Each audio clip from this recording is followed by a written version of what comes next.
Welcome to The Dark Line. I'm Damian Talbot, along with your hosts, Sophia Thompson and Wilder Graves. And tonight, we continue our journey into the strange and the unexplained. 3 calls, each a step further from reason. A girl haunted by footsteps that follow her through dreams. A silent figure in the trees who never seems to leave. And a priest who offers salvation, though he may never have existed at all. And if you're wondering, yes, the places in these stories are real, all etched in the memories of those who lived through the encounter. Are you ready to cross the dark line?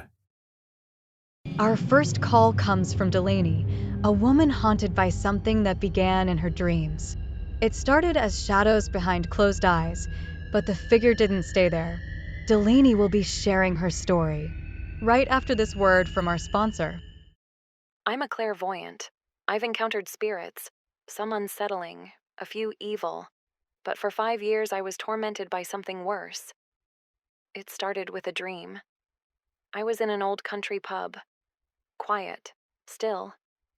In a back room filled with antique furniture, I felt dizzy. My vision blurred. Then I heard a wet, croaking rattle above me. I looked up. A woman's face stared back. Beautiful, but her mouth was just a black void. The sound came from inside her. I tried to scream. I couldn't. She came down toward me. I woke up gasping. 6 weeks later, during a street altercation, I saw her again. Older, crooked, wearing a torn nightdress. She lunged and bit my arm. I woke up. My arm was sore. No bite marks. But that's when I knew. It wasn't just a dream. She came back night after night. Sometimes I'd wake up with her hand around my throat. Other times, I'd feel her watching. Once, I saw myself from across the room, my own body beneath a swirling brown shadow. She was a dream walker, a spirit that manipulates dreams, and she chose me. For years, I lived in fear. Nothing I did stopped her. My spirit guides eventually shut me down. Everything went quiet. She disappeared. 3 years passed. Then I got pregnant, and she came back. I woke one night to find my quilt hovering. She slid under it. Her breath smelled like damp earth. "You thought I was gone," she whispered. I woke up, blanket shoved under me. The last time I saw her, she held me by the throat. We floated above my bed. Her face was young this time, blank, but she looked defeated. When I woke up, I was sore, but I knew she was gone. She was once a healer, shunned, cast out. She died with rage and power, and in death, she chose me. She's the only spirit that's ever truly terrified me, and I hope she never finds her way back. Dreamwalker spirits are rare in recorded cases, but when they appear, they leave scars. Delaney wasn't just visited, she was chosen. That makes this encounter especially disturbing. She didn't invite it. It crossed into her space unprovoked. That's significant. It's like a parasite, identifying someone spiritually open, then feeding off their fear.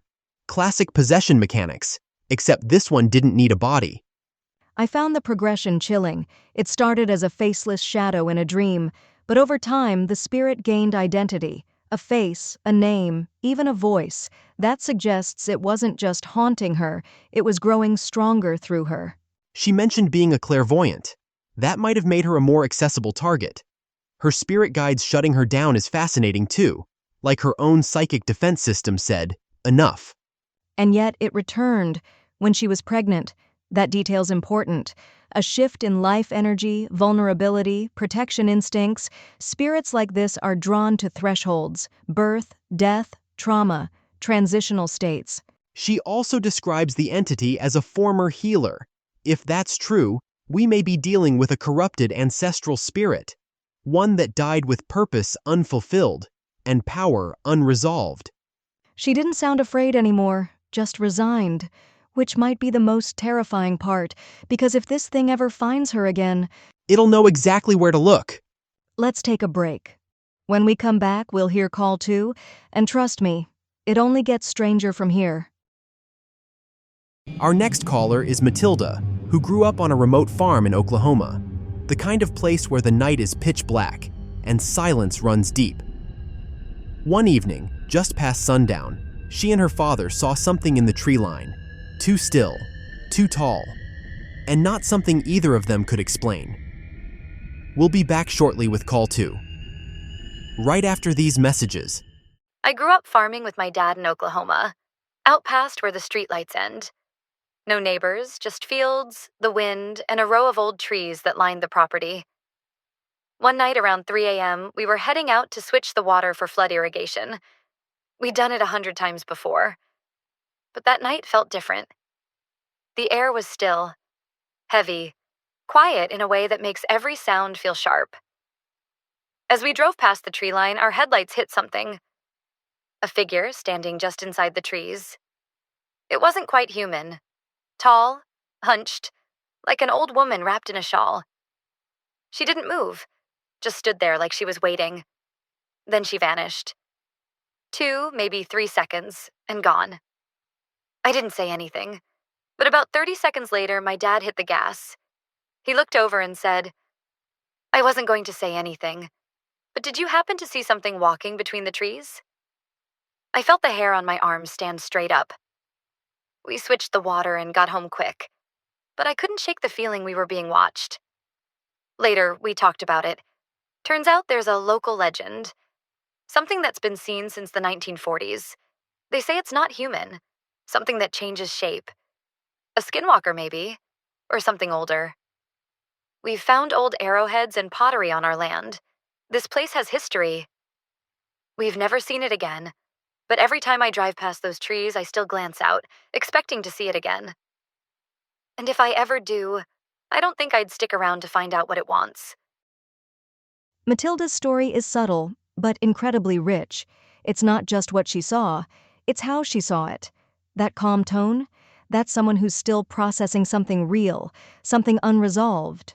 And I've got to say, her description checks out with dozens of rural sightings across the Southwest. A tall, hunched figure wrapped in cloth? It's part of old native lore. Shapeshifters, watchers, spirits bound to the land.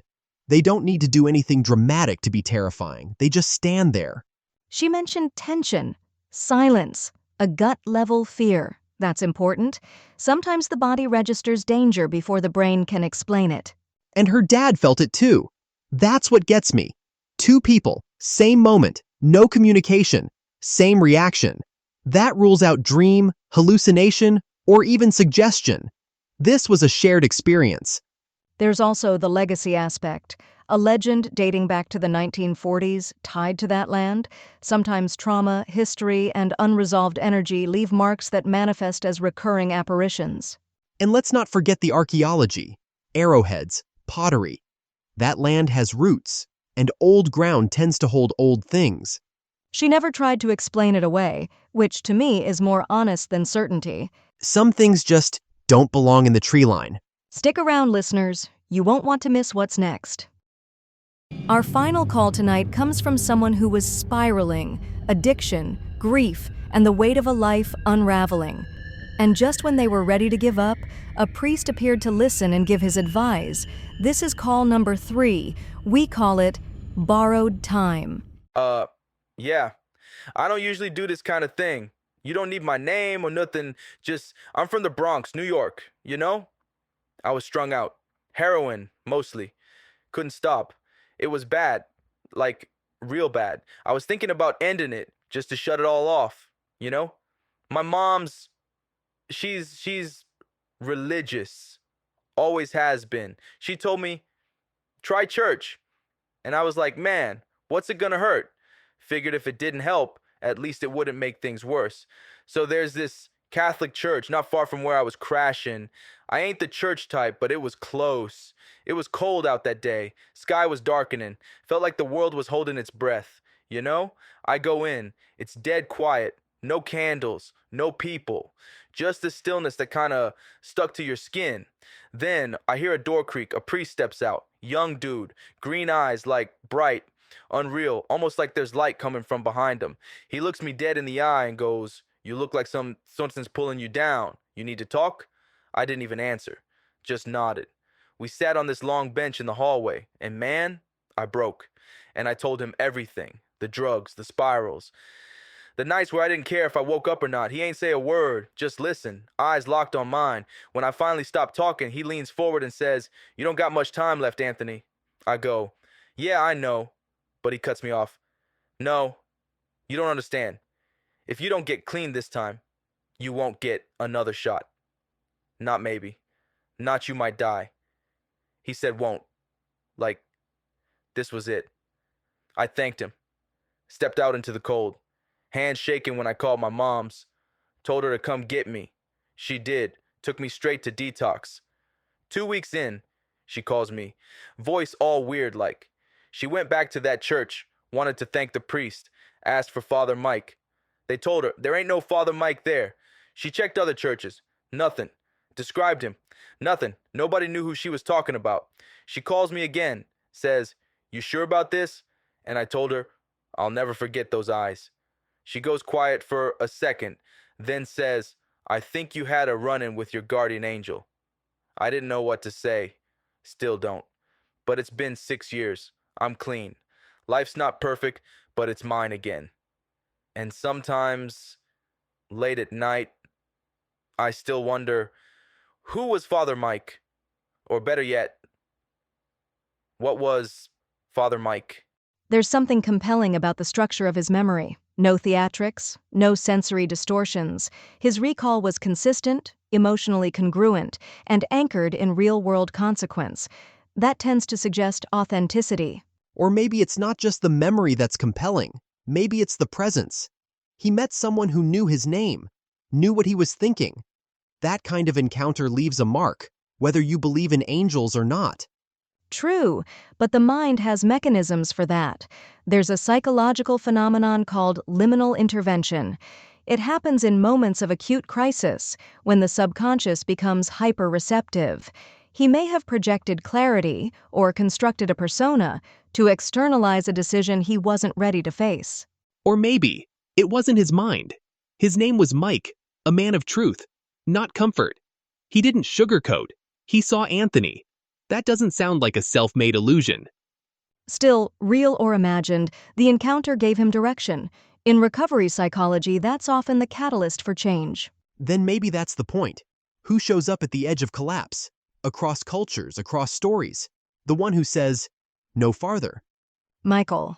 Yes, Archangel Michael. The one who shows up when no one else can. Not to save, but to warn. That's what Father Mike did. Said one thing. Changed everything. That symbolism matters, especially to someone in crisis. The mind seeks order in chaos and often reaches for archetypes. Whether Father Mike was a man or a manifestation, he embodied what Anthony needed to hear. Sometimes meaning isn't less powerful just because it's constructed. We'll return in a moment with Damien's closing thoughts. Three voices, three threads, pulled loose from the fabric of what we call reality. A clairvoyant, touched by something ancient and merciless. A farmer and his daughter, standing at the edge of the known. And a man, spared by something that left no trace but a voice. These moments don't fade, they wait, in the stillness between the seconds. And sometimes, if you are quiet enough, you just might hear them again, whispering. In the dark, the line is quieting, for now. But it never stays quiet for long. If tonight's episode left you unsettled, awakened something, or pulled at the edges of what you believe, leave us a review, share the signal. Help keep the dark line open. If you have a story of your own, something strange, something true, or something you still don't understand, you can send us your audio recording at thedarkline@outlook.com. We're still working on getting an official number, so for now, let's keep my cell out of it. The Dark Line is a Synergy Edge production, created and directed by Robert Barba, hosted by Sophia Thompson and Wilder Graves, original music by Evan Boyerman, and I, am Damien Talbot. Until next time, the veil is thin. Stay curious, because the unknown won't stay unknown for long.